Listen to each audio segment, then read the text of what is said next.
हम सभी अपने फोन को वायरलेस तरीके से चार्ज करने के विचार के बहुत शौकीन हैं। वायरलेस चार्जिंग दो कुंडलियों के बीच अन्योन्य प्रेरण की अवधारणा पर आधारित है।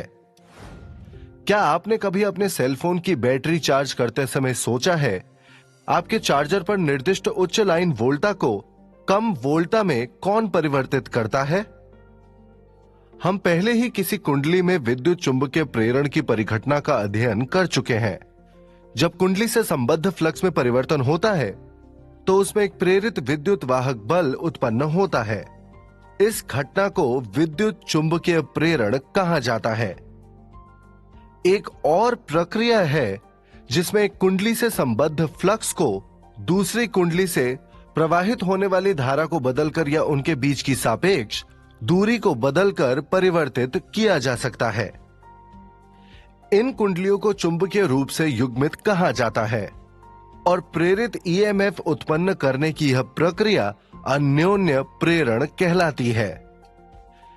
इस टॉपिक में हम अन्योन्य प्रेरण की परिघटना और अन्योन्य प्रेरण को प्रभावित करने वाले कारकों का अध्ययन करेंगे। अन्योन्य प्रेरण।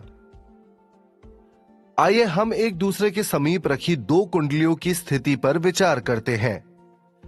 ध्यान दीजिए कि दो कुंडलियां एक साथ जुड़ी हुई नहीं हैं। उनमें से एक कुंजी के साथ बैटरी से जुड़ी हुई है और दूसरी गैल्वेनोमीटर से जुड़ी हुई है। जब कुंजी जो कुंडली एक से जुड़ी होती है को बंद किया जाता है तो परिपथ में धारा प्रवाहित होने लगती है तथा कुंडली एक में फ्लक्स उत्पन्न होता है। यह फ्लक्स कुंडली दो से भी संबद्ध हो जाता है और इससे जुड़ा गैल्वेनोमीटर विक्षेप दर्शाता है।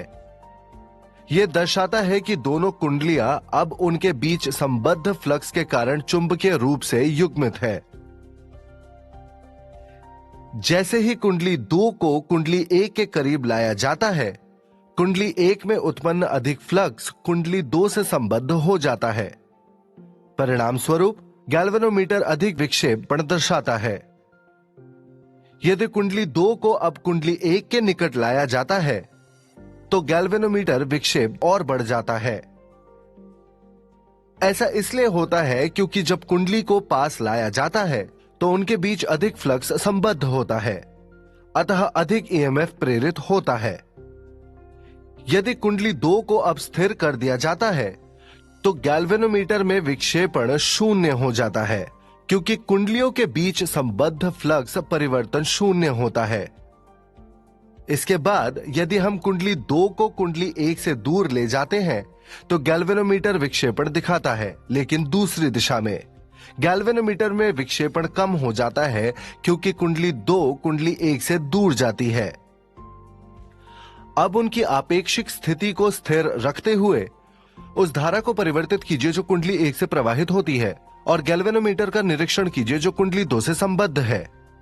हम देखते हैं कि जैसे ही कुंडली एक में धारा बदलती है, दोनों कुंडलियों के बीच संबद्ध फ्लक्स में परिवर्तन होता है और एक ईएमएफ प्रेरित होता है कुंडली दो में। जब धारा स्थिर हो जाती है तो अन्योन्य फ्लक्स स्थिर हो जाता है और प्रेरित ईएमएफ शून्य हो जाता है। इस प्रकार हम निष्कर्ष निकाल सकते हैं, जब कुंडली दो से संबद्ध फ्लक्स में परिवर्तन होता है तो इसमें एक ईएमएफ प्रेरित होता है। ईएमएफ तब तक बना रहता है जब तक धारा में परिवर्तन होता है या दोनों कुंडलियों की सापेक्ष स्थिति में परिवर्तन के परिणाम स्वरूप फ्लक्स में परिवर्तन होता रहता है। यह प्रेरित ईएमएफ दूसरी कुंडली में फेरों की संख्या और इससे गुजरने वाले फ्लक्स के परिवर्तन के दर के गुणा के बराबर होता है। कुंडली की एक निश्चित स्थिति के लिए एक में परिवर्ती धारा दूसरे में एक ईएमएफ प्रेरित करेगी। इस प्रकार कुंडली दो में परिवर्तित फ्लक्स कुंडली एक में परिवर्तित धारा द्वारा उत्पन्न होता है। इसीलिए कुंडली दो में प्रेरित ईएमएफ E2 समानुपाती होता है कुंडली एक में धारा I1 के परिवर्तन की दर के। समानुपाती स्थिरांक M21 को अन्योन्य प्रेरकत्व कहा जाता है। अन्योन्य प्रेरक तो निर्भर नहीं करता है धारा I1 के परिमाण पर। इसकी इकाई है हेनरी एच। ध्यान दीजिए कि यदि हम विपरीत दिशा पर विचार करें, जो कि कुंडली 2 में परिवर्ती धारा I2 कुंडली 1 में EMF E1 प्रेरित करती है, तो समानुपाती स्थिरांक M12 का मान समान होता है। M21 is equal to M12 is equal to M। इस प्रकार यदि किसी एक कुंडली में 1 वोल्ट EMF प्रेरित होता है, जब दूसरी में धारा के परिवर्तन की दर 1 सेकंड में 1 एम्पियर हो, तो दो निकट कुंडलियों का अन्योन्य प्रेरकत्व कहा जाता है 1 हेनरी। इसलिए M is equal to 1 Henry. अन्योन्य प्रेरकत्व M को प्रभावित करने वाले कारक।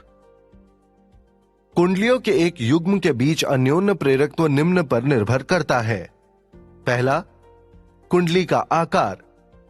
जैसे जैसे कुंडली का आकार बढ़ता है, कुंडलियों के बीच संबद्ध फ्लक्स भी बढ़ता है। दूसरा, उनका पृथक्करण। यदि दो कुंडलियां एक दूसरे से दूर हैं, तो केवल कुछ फ्लक्स रेखाएं कुंडली 2 से गुजर सकती हैं, इसलिए M का मान कम होता है। तीसरा, उनका सापेक्ष अभिविन्यास। दोनों कुंडलियों के बीच संबद्ध फ्लक्स का परिमाण उनके बीच के अभिविन्यास पर भी निर्भर करता है। चौथा, क्रोड के अंदर रखे गए पदार्थ की प्रकृति। यदि अधिक पारगम्यता वाले पदार्थ को कुंडली के अंदर रखा जाता है, तो यह फ्लक्स को केंद्रित करता है और इसीलिए कुंडलियों के बीच संबद्ध फ्लक्स बढ़ जाता है। पांचवा, कुंडलियों में फेरों की संख्या।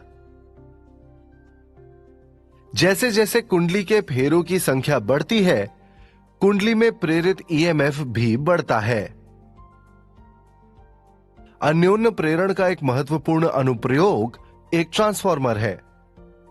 एक ट्रांसफार्मर में दो चुंबकीय रूप से युग्मित कुंडलियां होती हैं, जिन्हें प्राथमिक और द्वितीयक कुंडली के रूप में जाना जाता है। दोनों कुंडलियों में फेरों की संख्या के आधार पर द्वितीयक कुंडली में वोल्टता प्रेरित होती है।